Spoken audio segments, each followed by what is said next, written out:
ओम नमस्ते, जय श्री कृष्ण, जय श्री राधे, जय बांके बिहारी। आज ये जो YouTube के माध्यम से हम जो रोज़ सत्संग आपको देते हैं, आज हम यहाँ वृंदावन की भूमि से आज ये उपदेश कर रहे हैं। YouTube के दर्शकों में से ही कैसा विचार किया, प्रश्न किया है कि ये जन्म मृत्यु के बारे में जो भ्रम है, वो भ्रम किस तरह से जो है आदमी उस भ्रम से बाहर आएगा। तो जन्म और मृत्यु ये दोनों जीवन में आती हैं, तो हमारे जीवन से इनका क्या रिलेशन है, संबंध है, ऐसा प्रश्न है। तो भगवान श्री कृष्ण के अर्जुन को दिए हुए उपदेश के माध्यम से गीता में जो उपदेश है, उस उपदेश को जो अध्ययन किया है, उस आधार पर मैं अपना विश्लेषण कर रहा हूँ। भगवान कृष्ण अर्जुन को कहते हैं जन्मम मृत्यु ध्रुवः, अर्थात जिस प्रकार से जन्म सत्य है वैसे ही मृत्यु भी सत्य है। जन्म और मरण सरल भाषा में अगर कहें तो ये एक परिवर्तन है जीवन का, और जिसमें प्राकृतिक परिवर्तन होता है। अग्नि, जलवायु, पृथ्वी, आकाश आदि जो पंचभूत हैं, पंच इलेक्ट्रॉन हैं, परमाणु हैं, तो ये सब जो है अपने स्थान पर चले जाते हैं, उसको हम मृत्यु कहते हैं। और ये पांचों नियमित संयमित इकट्ठे हो जाते हैं, पिंड हो जाते हैं, उसको हम जन्म कहते हैं।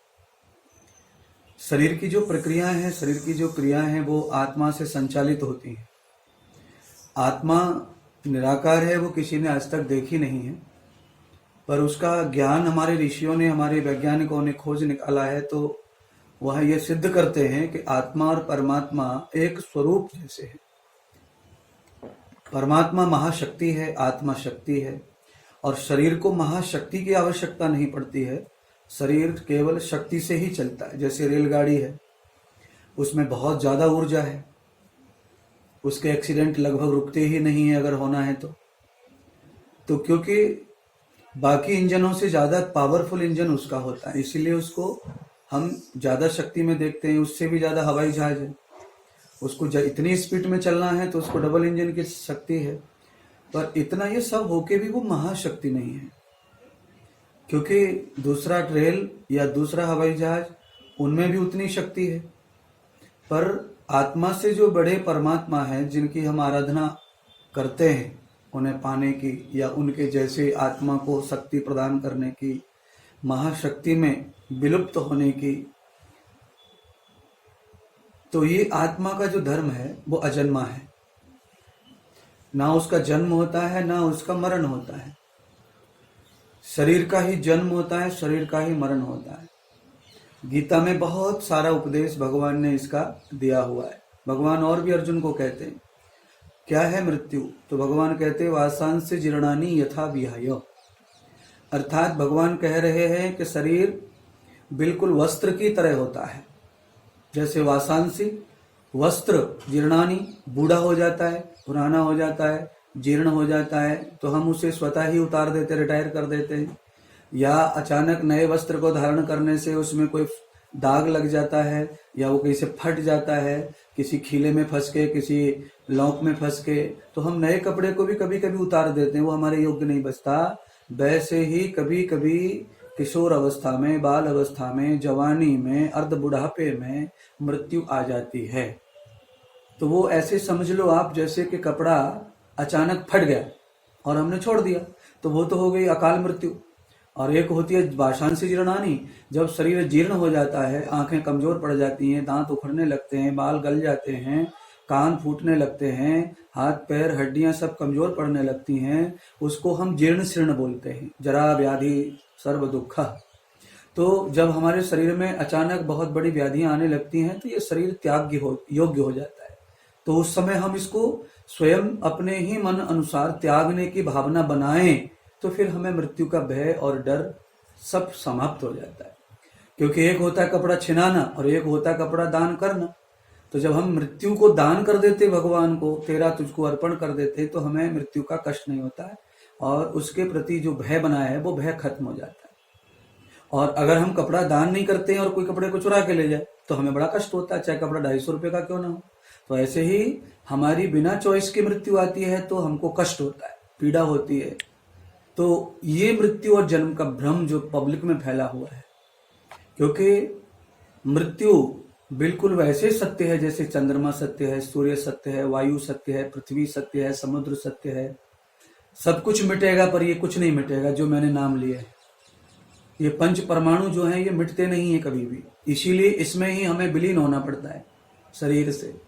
जब हम किसी क्रिया में जाते हैं या तो भस्म होते हैं अग्नि में, और या फिर हम मिट्टी में दफन होते हैं, या फिर हम जल में प्रवाह हो जाते हैं, तो हमारा ये शरीर जो है धीरे धीरे पंचभूत में विलीन होने लगता है। मिट्टी में थोड़ा टाइम लगता है, अग्नि में तत्काल भस्म होकर सब विलीन हो जाता है सब तत्वों में अपने। जहाँ अग्नि अग्नि में, वायु वायु में चला जाता है, जल जल में चला जाता है, पृथ्वी पर मिट्टी मिट्टी में चला जाता है, आकाश आकाश में चला जाता है।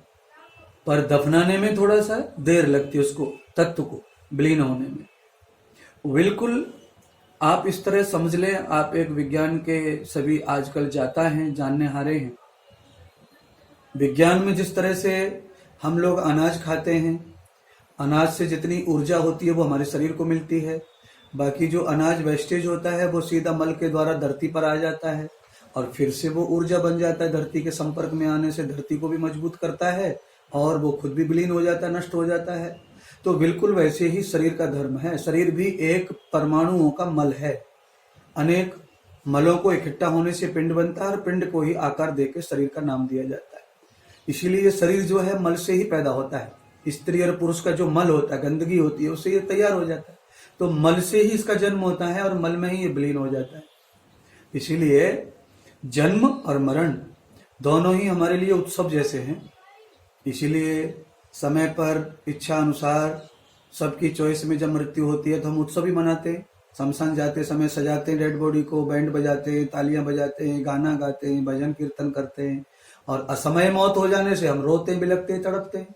तो बिल्कुल मैंने जो उदाहरण पहले दे दिया है कि हमारे कपड़े की चोरी हो जाना उससे टेंशन आएगा और उसी कपड़े को किसी को दान कर देना उससे आनंद आएगा, वैसे ही शरीर का है। तो जीर्ण शीर्ण होने पर शरीर छोड़ना है वस्त्र की तरह, ऐसे भगवान कहते हैं। इसीलिए इसमें शोक करने की कोई जरूरत नहीं है। इसलिए हे अर्जुन, धनुष उठा के धर्म की रक्षा करो और धर्म को आगे बढ़ाओ, क्योंकि समाज और ये सृष्टि धर्म से ही चलती है। चोरी चमोरी, बेईमानी, छल कपट, भैर वैभव, इससे सृष्टि नहीं चलती। ये तो सृष्टि का दुष्परिणाम है, जिसका परिणाम हम अनेक रूपों में रोज देख रहे हैं। जैसे आंधी आना, जोर से नुकसान होना, तूफान आना, भूकंप आना, भूचाल आना, ये सब है।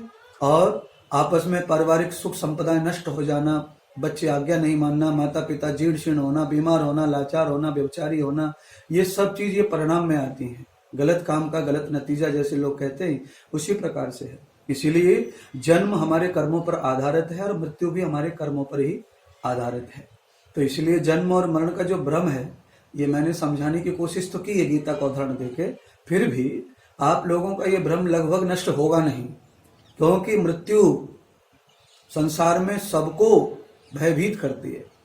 आहार निद्रा भय मैथुनम च, तो भय समस्त जीवों में होता है। चींटी को मारने की कोशिश करो वो भागती है, मच्छर को मारने की कोशिश करो वो भागता है। तो आप समझने की कोशिश कीजिए, कीड़े से लेकर मक्खी मच्छर तक भी मृत्यु का ज्ञान है सबको। सभी लोग मृत्यु से भागते हैं। अब चींटियां घर में हो जाती है तो हम लोग कभी कभी केमिकल लगाते हैं, लक्ष्मण रेखा लगाते, फलाना लगाते, तो उसकी गंध से ही चींटियां भागने लगती, आती नहीं, उस दीवार को टच नहीं करती जहाँ जहर डाला हुआ है। कई लोग डीटीसी छिड़क देते हैं तो भी वहां नहीं आती है। इसका सीधा मतलब है कि मृत्यु का सबको एहसास है, मृत्यु का सबको भय है। मरने से संसार में प्रत्येक 84 लाख का जीव डरता है, भयभीत रहता है। इसीलिए हम मनुष्यों को परमात्मा ने अलग से विवेक दिया है, वो इसीलिए क्योंकि हम मृत्यु से ना डरें। मृत्यु पर समय पर आनी चाहिए। हम जब प्रसन्न हो उस आधार से मृत्यु को आप अपनाइए और शरीर का त्याग करने की भावना रखिए। उस स्थिति में आपको मृत्यु का भय नष्ट हो जाएगा और आपको मृत्यु में, मरने में भी आनंद की प्राप्ति होगी। जन्म और आनंद दोनों ही प्राप्त हो सकते हैं आपको, जन्म के समय भी और मृत्यु के समय भी। पर केवल कर्म के आधार पर अगर जन्म मरण होते हैं तो फिर आनंद नहीं मिलता दोनों में। आप देखते होंगे जन्म के समय बच्चा रोता है और आनंद में काहे को रोएगा कोई, वो तो चुप ही नहीं होता, 2 दिन 4 दिन रोता ही रहता है। तो आनंद तो है नहीं, क्योंकि आनंद तो उससे छूट गया। पेट में आनंद मिल रहा था, माता पिता के गर्भ में उसको आनंद था, माता पिता के साथ में परमात्मा से उसका ध्यान लगा हुआ था, एकाग्रता थी, तो आनंद में था। जैसे प्रपंच में आता है रोता है, वैसे मृत्यु के समय भी आदमी रोता ही, मरने से पहले पीड़ा होती है उसको, चिल्लाता है, चीखता है, बोलता है, घबराता है। कई लोग कोमा में चले जाते हैं, पसीना छूट जाता है, तो ये भी कष्ट है। तो जन्म भी कष्ट का कारण है और मरण भी कष्ट का ही कारण है, अगर आपके संस्कार अच्छे नहीं है तो। अगर आपके संस्कार अच्छे हैं तो जन्म का थोड़ा कष्ट हो सकता है शरीर का, क्योंकि वियोग होता है भगवान से, सृष्टि के साथ संयोग होता है, और सृष्टि जितना आनंद देती है उतना कष्ट भी देती है। इसलिए जन्म मरण ये भ्रम में डालते हैं सबको। आप भ्रम से बाहर आइए और भगवान कृष्ण की गीता को अध्ययन करके आप जन्म मरण का ज्ञान और भी ले सकते हैं। बहुत बहुत धन्यवाद। जय श्री राम।